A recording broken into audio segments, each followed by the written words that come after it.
Every moment of every single day, I'm learning something new about myself or about people I'm interacting with. And I owe a lot of that to how I'm able to go back and show up the way that I do now and not be so reactive and invested in other people's emotions, and being able to hold those things but not take them on as my own, which is one of the most valuable things that I've learned and have within me now. Welcome to Voices of Esalen. I'm Sam Stern. Today we're continuing our journey into the heart of Esalen with another check-in episode. If you tuned in to the first episode, you got a sense of how this works. This practice, which is rooted in the Gestalt therapy that evolved at Esalen over the past 6 decades, is generally thought to be a catalyst for self-awareness and connection. Today's check-in episode features, in order, Alex Shepard, Peggy Horan, Jess Siller, Faith Blakeney, Shira Levine, and myself. As with the last episode, the check-in is unscripted and unrehearsed. I try to do minimal editing so that the authenticity of the moment remains intact.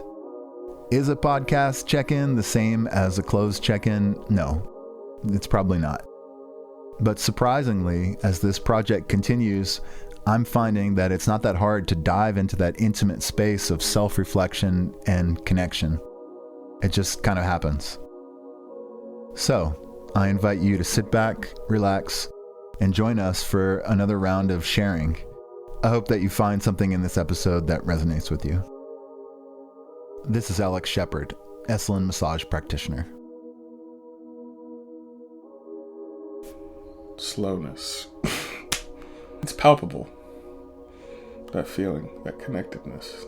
I wish I could exist in that moment all the time. Like, I want that super slow Arctic chill mode.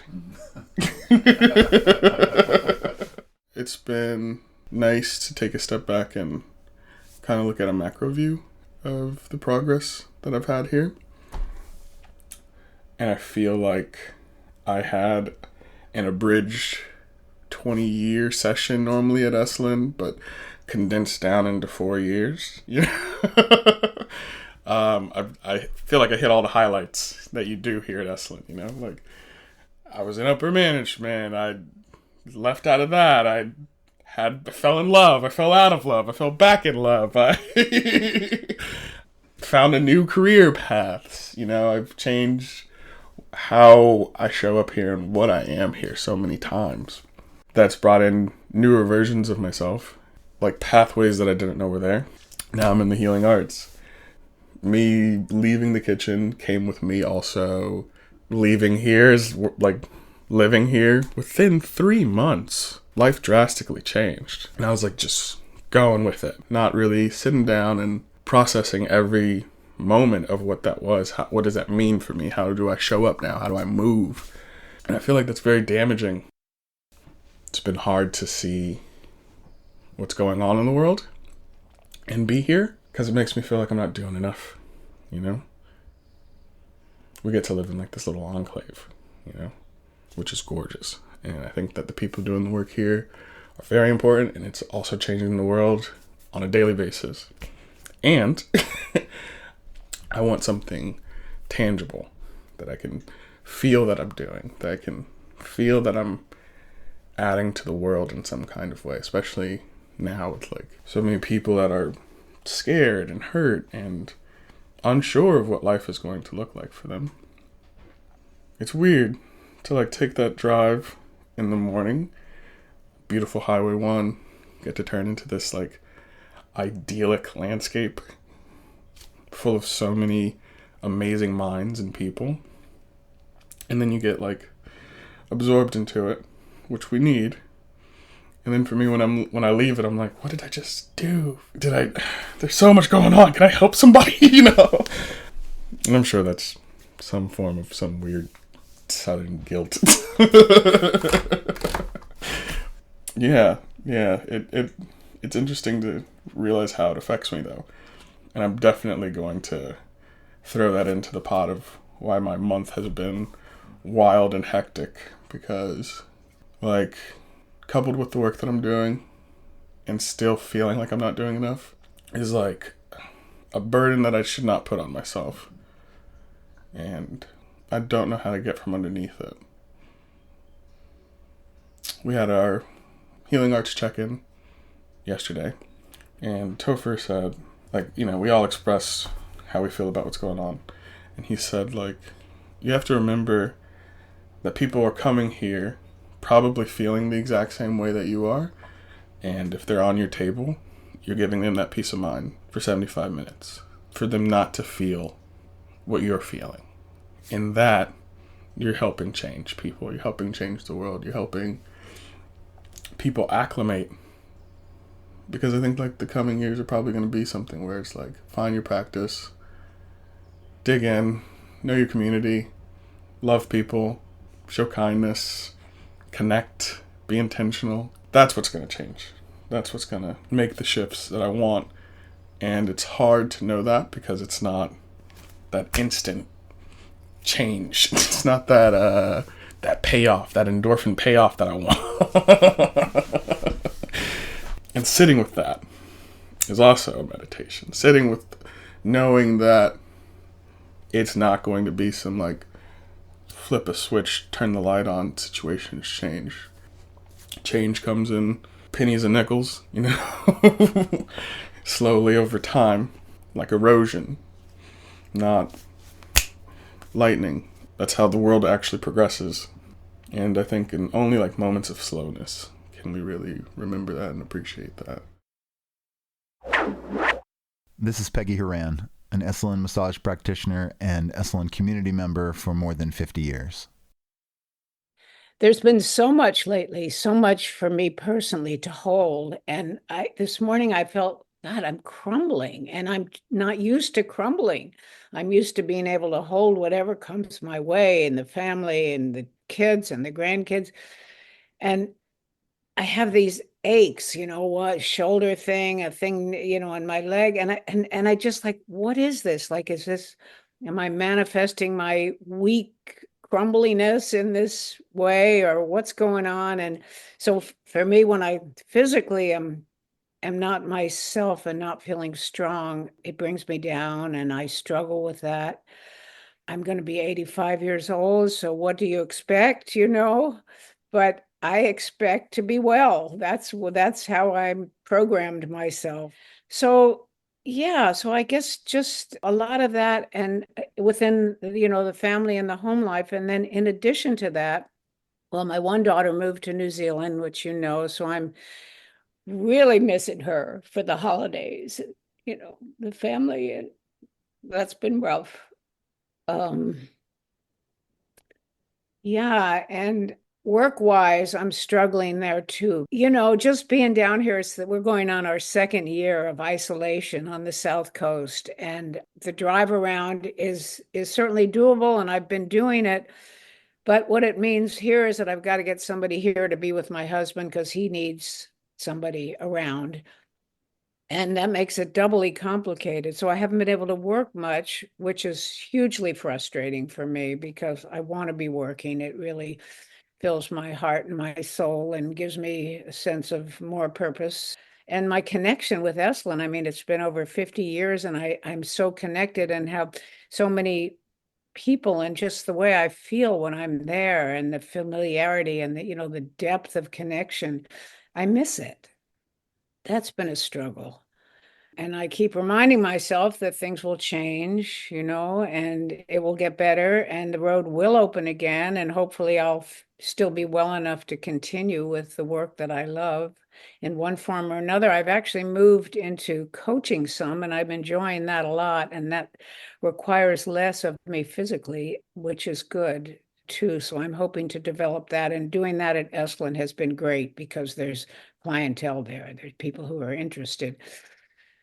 So yeah, so professionally and family-wise, there's just a lot that I'm challenged with right now. I do have a strong practice, a meditation practice, a yoga practice, and I walk the mountain every day with my neighbor.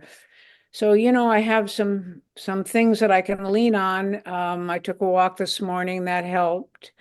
I just pull out all the tricks for resiliency, and still, we're human. So, but it's lovely to share with you. Yeah, vulnerability, it's not so hard for me. I sort of cry easily and open up easily. And, I feel blessed to have feelings, and, no matter how challenging they may be, I think it's a gift to feel.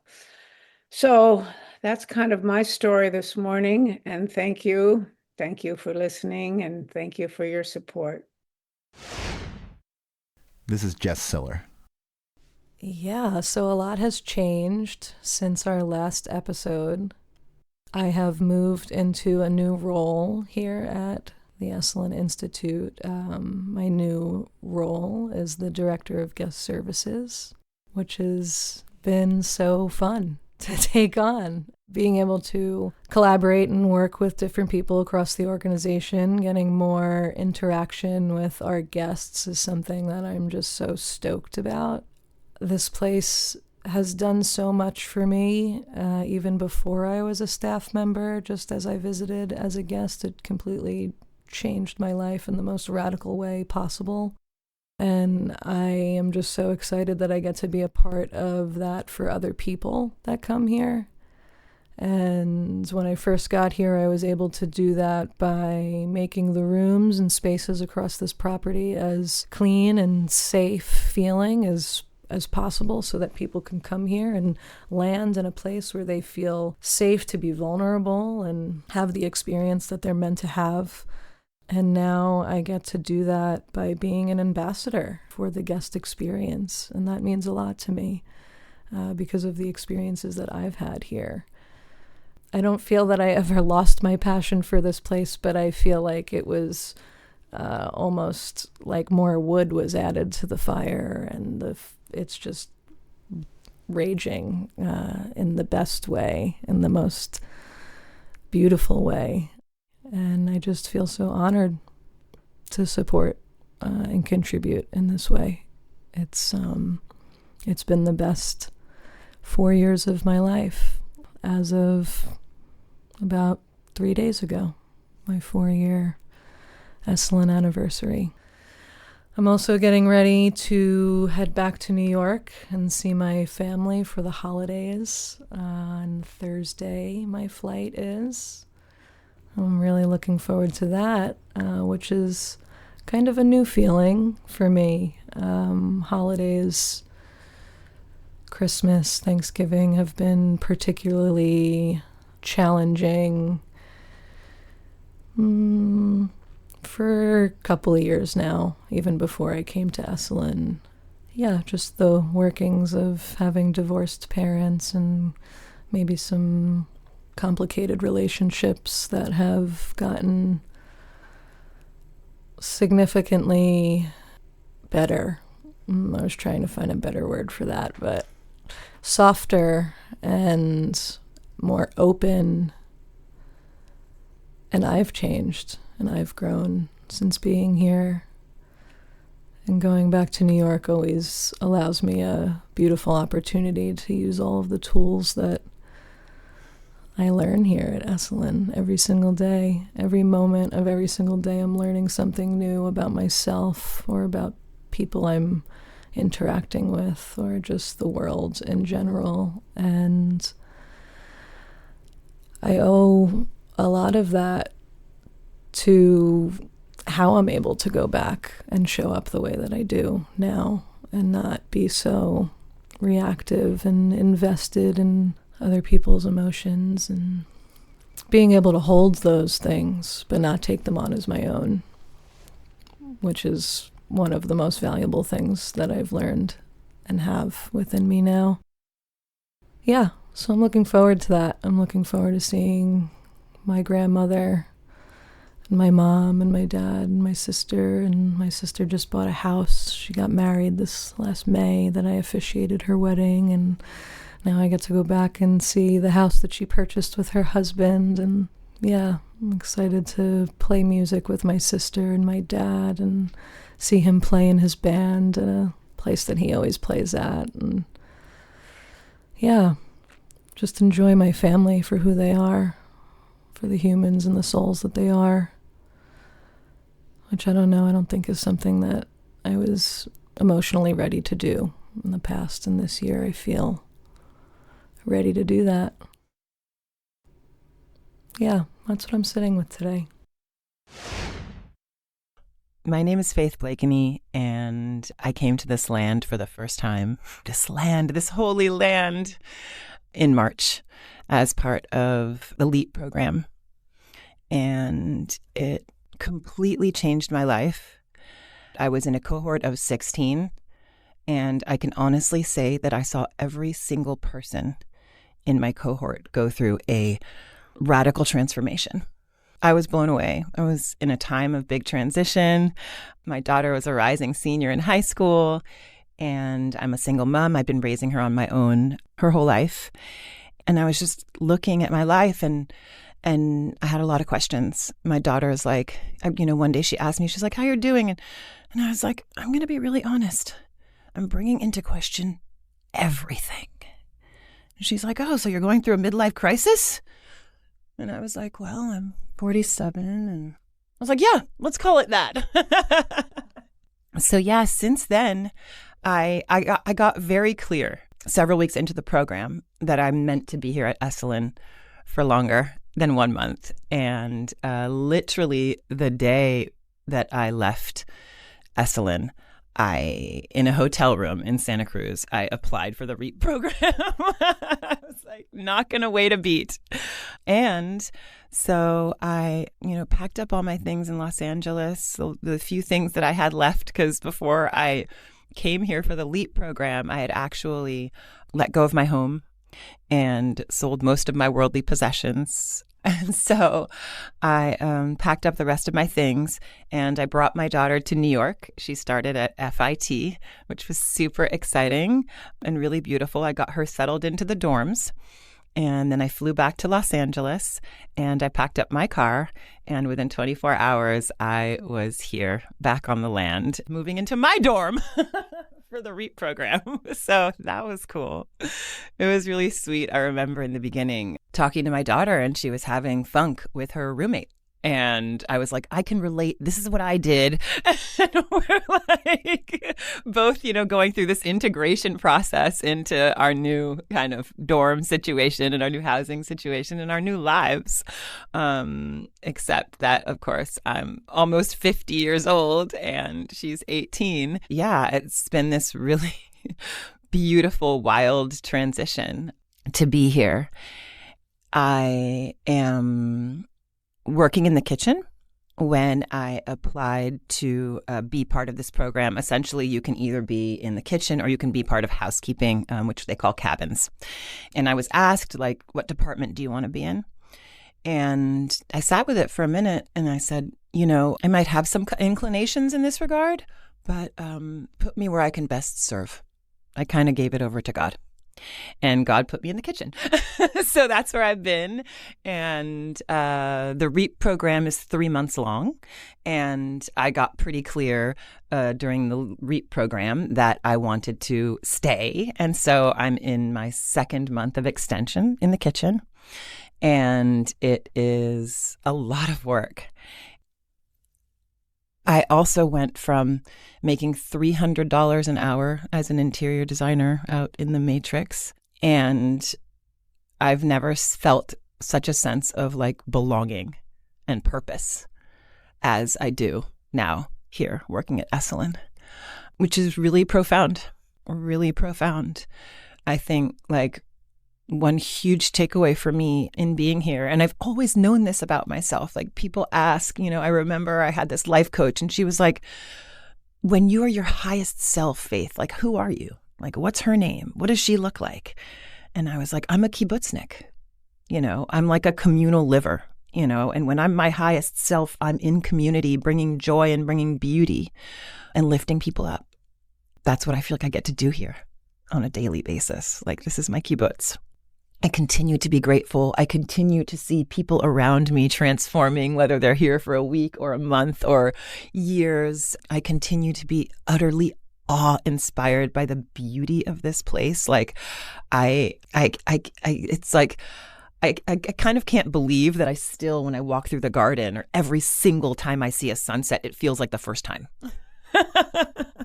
I can't have imagined a better place to land as what some people like to call an empty nester and what I call a free bird.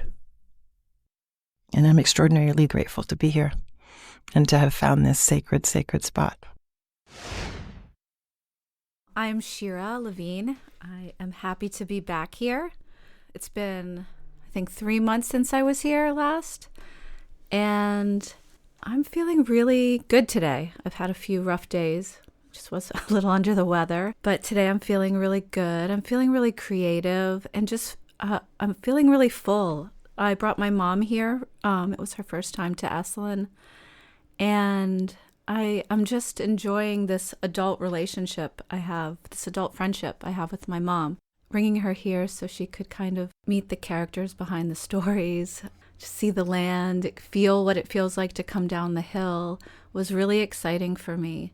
I had these moments where I was introducing her to my colleagues, and you know, I know her as mom, so hearing people call her Susan right away and address her as a human being was so interesting. Of course, she's all of those things, but, you know, she's just mom. So it was nice to see her as, you know, a whole person for the world to engage with. It was really meaningful for me to just see her push outside of her comfort level. She had her very first massage of her life, and she had a wonderful practitioner, Ashley, work on her. Watching my mom surrender and just, you know, allow herself to be taken care of was really powerful for me to feel and to let go of. I can really relate to the feeling of being reactive around family and, you know, having expectations and kind of demanding that they go the way I want them to go. And I in my relationship with my mom now, I don't need to do that more and more. I mean, I'm sure there's times when it pops up, but, you know, she got a massage. She went into the hot springs. She did it all on her own, and it just made me feel so good. When I drive to Esalen, you know, seeing the land as you arrive and as you depart, there's just these like images in your head that you witness, that you think about who you want to be able to see it. You can't capture it even if you have your phone, you know, if somebody's in the car with you capturing it. It just doesn't do what it does as you're driving by, as you're stopping and witnessing it. So many of the parts of the drive that mean something to me, my mom noticed, and they were the things that, you know, I'm always like, oh, I wish, you know, all those things I wish that they could see, my parents could see, my mom was seeing and noticing without me prompting her. So that was really beautiful and meaningful for me. And yeah, it was also nice just to be with my mom here. And when I come here, I'm often so social. I can't focus on more than one person for a minute because I'm catching up with different people, talking in different meetings and collaborating. And I was able to really slow down and just, you know, sit back and watch what it feels like to be a guest. I always feel on when I'm here, and I was able to kind of dial back and watch the other guests with my mom through my mom's lens, and, you know, play Scrabble and just, you know, enjoy. And it's been really nice. And now I'm here for a few more days and I get to be on, but also I feel like there's a little bit of me that feels a lot slower in the way that it's by choice. And I'm settled into the land in a way that I feel like I don't always get to be. Like every step is a little bit more purposeful, and I'm just a little slower and breathing with a greater awareness. And just, I feel like I'm lingering with the feelings I wanted my mom to have of just observing and taking in and being delighted by this place and feeling taken care of and not having to worry about anything for a few days. And that's been really lovely.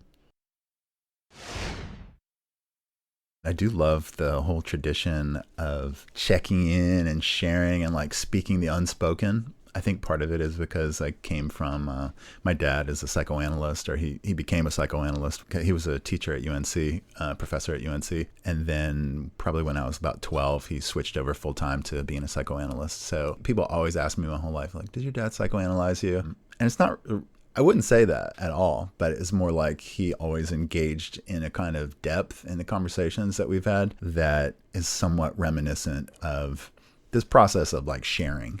And I probably picked up some of that and just appreciate that kind of environment. It's so relaxing to listen to people speak what's on their mind, because all the other times there's this like hidden subtext. And I just feel like within the confines of these rooms, these circles, that it's freer. When I think so much about like the history of Esalen, and gotten to teach these courses at Esalen recently about the history, and there's this element of all the encounter group work and Gestalt therapy work. Everything else aside, this is very entertaining.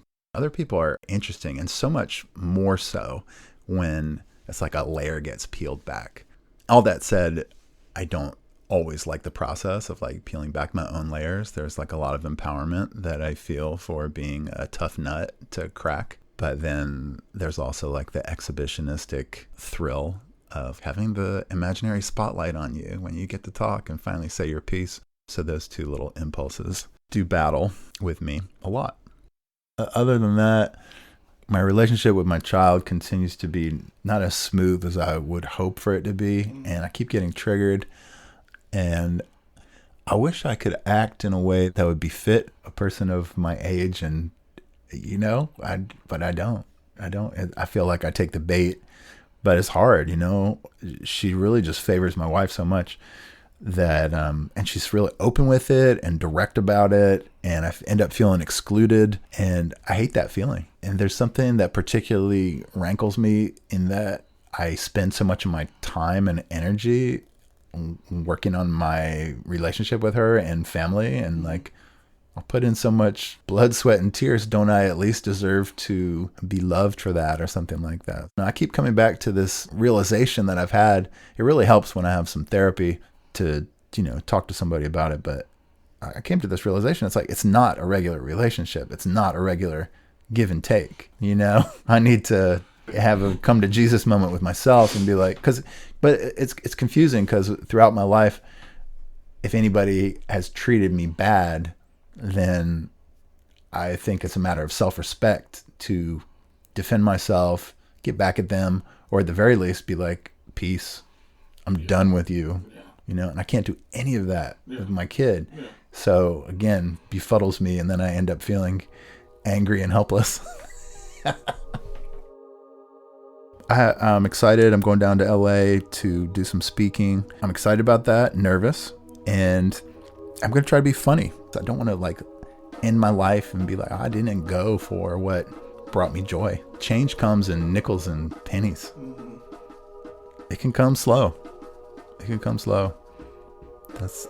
be the trademark of Esalen. We are going to change the world. It's going to take us a damn long time, but it's real. We're like the wind.